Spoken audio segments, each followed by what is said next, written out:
Google Maps isn't always the best answer for where the hell are we.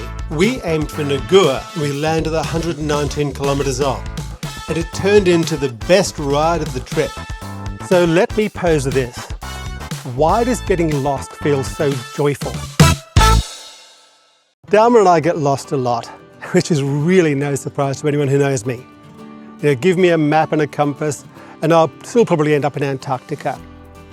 When I'm lost, I always think of what Walter Benjamin said, the 1920s German Jewish essayist. He said, detours tell us more than straight lines. Getting lost is how we find what we didn't know we were looking for. I get what he's saying. I mean, when you're on the clock, when you're on a schedule, when you've got a meeting, that's when you stick to highways and you worship at the temple of Google Maps. But when you've got more time, when you're meandering by motorcycle, getting lost is sort of awesome. You don't have a place to be except by sundown. And you can explore that road over there, which looks interesting because why the hell not? The only companion is your bike, and the only sound, the wheels on the road, the wind on your face, and maybe the occasional clunk that makes you wonder if something's fallen off. Your mind empties, you focus on the riding, and it's really joyful, you know? It's hard to explain, but I'll try with a story. Even with Google Maps, you can get lost. In 2023, Dharma and I were travelling through Rajasthan, and we'd had a few days in Pushkar. We were heading towards Bikaner. We had a few days until the Camel Festival, so we decided to break the trip halfway. We chose a resort in Nagaur, primarily because it was cheap, but also because it looked fantastic. We typed the hotel name into Google Maps and set off without a thought. On the way, we stopped and we got talking to a bloke on a motorcycle. He assured us that we were heading in the wrong direction. We thought, no we're not, we've got Google Maps. Eventually we arrived at our resort.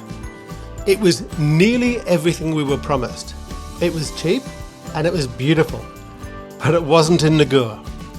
Booking.com had the wrong city. We were in Kuchaman, a place we'd never even heard of, 119 kilometres away from where we were meant to be. We laughed, checked in, had lunch.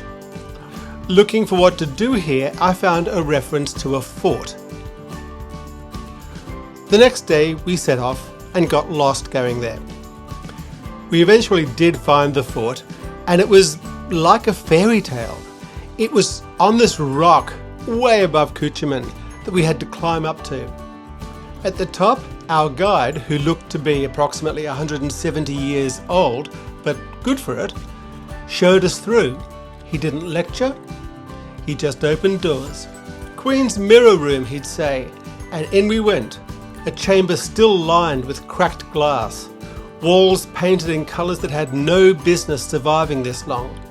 One fresco showed a swimming pool, complete with sultan and entourage, and turn around and there was the real one lined up. Not staged, not roped off, just sitting there, waiting for anyone who bothered to climb up.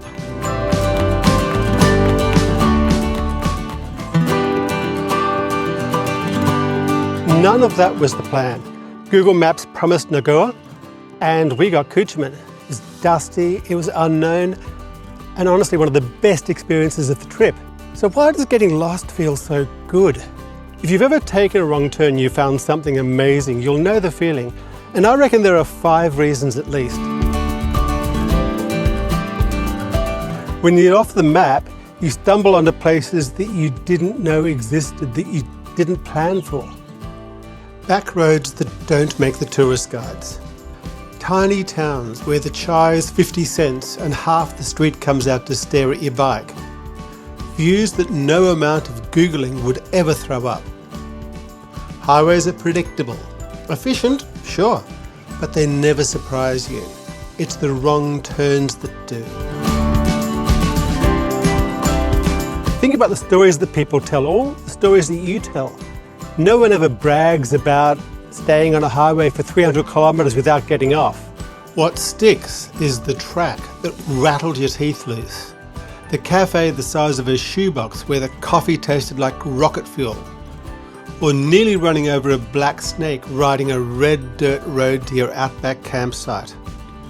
Those are the bits you carry home. The detours, the wrong turns, the stuff you couldn't script if you tried.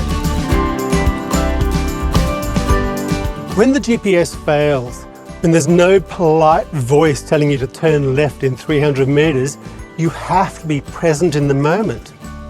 You start noticing things again. The way the road tilts, the old church spire that you were using as a landmark. You end up crossing mud rather than a nice clean road. It's like the world taps you on the shoulder and says, "Oi, look up." Modern life is absolutely obsessed with efficiency.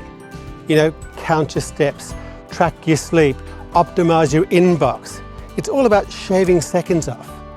But the best rides, they're the ones where you waste an hour at a roadside stall or follow a road that looks like trouble and it turns into a ridge with a view that no algorithm could have recommended. Efficiency gets you there quicker. Getting lost gives you a reason to be there at all. Every time something goes sideways, a missed turn or a flat battery or a road closed or putting the wrong fuel in, you improvise. You push the bike. You seek help from a local. You lash it together with duct tape and luck. Getting lost doesn't build panic. It builds confidence. You come out the other end grinning because the road tried to break you and you're still here.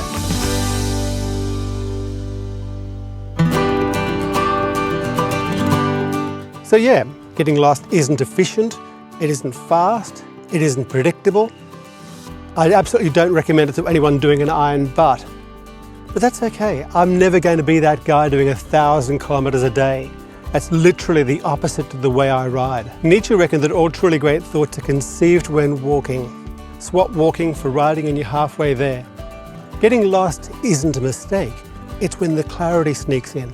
Getting lost doesn't always give you the Couchiman experience. Sometimes it's just winding roads that end in gravel. But it always gives you stories. It gives you presence. It gives you freedom from efficiency. And it builds your resilience. And I reckon that's pretty good motorcycling. Now, which way is home again?